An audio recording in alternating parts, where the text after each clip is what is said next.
The bond between a person and their pet is very special. So having to choose between your beloved dog and a bed to sleep in can be pretty heartbreaking. And that's the reality for many homeless people across Australia each day. Host of Pooches at Play and dog trainer Lara Shannon has been on a mission to help, and she joins us this morning. Great to see you. A couple of furry friends with you. Darcy you've got, as well as Vindy. Yes, very cute. that's right. Who was coming to your care just recently? Tell us a little bit about Vindy. Sure. So Vindy found himself needing a home because his owner had found himself without his own home. So it was literally a choice of, his owner finding accommodation at that time and being able to keep a roof over his own head versus, having to keep Vindy and live on the street. So fortunately, I was alerted to this and was able to bring Vindy into our home, which Darcy normally is very happy about, except when they've got to share treats like this.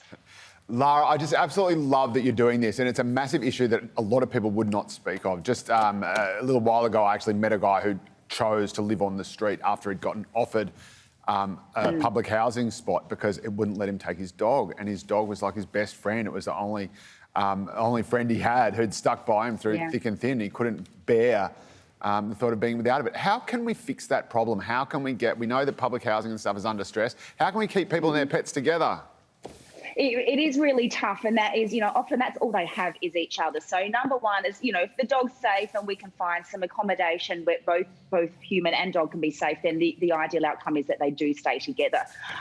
What they need is obviously, as anything, our help. There are things that we can do to help. There are a lot of charities out there that are working to provide food.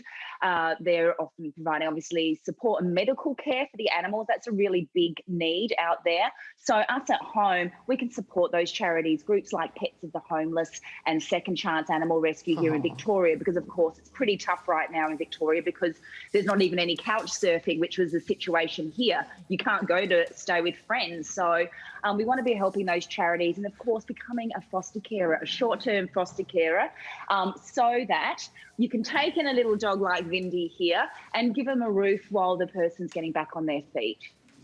With a lot of pets on the streets, are there some behavioural problems? Yeah, look, we do find particularly it shows up when they're taken away from their owner, of course, because there's a lot of separation anxiety. They do spending every moment of the day and night pretty much together with their human and getting more time with their owners than what many companion animals do at home. So what we are seeing is a lot of that separation anxiety, which I see in Vindy here, and just sometimes some of those basics. So Vindy, he's only a puppy as well. He's only 7 months of age. So we have a lot of biting and mouthing issues as well when he gets stressed. So it is mostly a lot of that separation-related anxiety. Oh, Darth.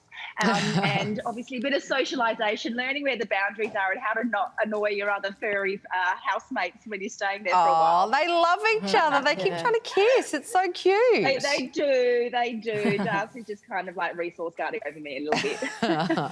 Now, I think homeless people need the love of a pet as much as everybody else. Is it a last resort that their pets go into foster care? Should they be allowed to stay with their pets at all costs?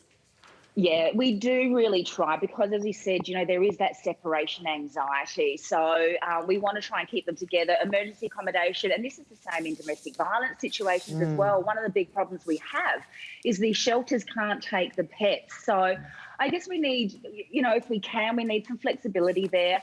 And even once a person's back on their feet, like Joe was saying, in that emergency care or even renting, despite the rule changes here in Victoria, it is still really tough to rent if you've got a dog and your landlord just doesn't want it. And nationally, there are no protections for that. So we need to become far more, considering of people with pets, and particularly those that need a home. Seriously, boys. Okay, it's like mine too. We're still learning the boundaries here. Yeah, Darcy sort of tries to teach him when not to get too much in your face, but it's all right, guys. So yeah, there are some behavioural issues you have to deal with. Don't worry, Lara, we can edit that last bit out. That's fine. No problem. It's literally like the weekend at my place between my two boys. Now, Lara, where can people go if they want to help out? Okay, so I have put a list on the Pooches at Play website of all the charities around the country that are working in this space, from Pets of the Homeless, so that you can find out how that you can make a donation or even volunteer your services. There's a lot of food banks happening at the moment. Second Chance are running monthly food banks where people can go and pick up food if they're in need.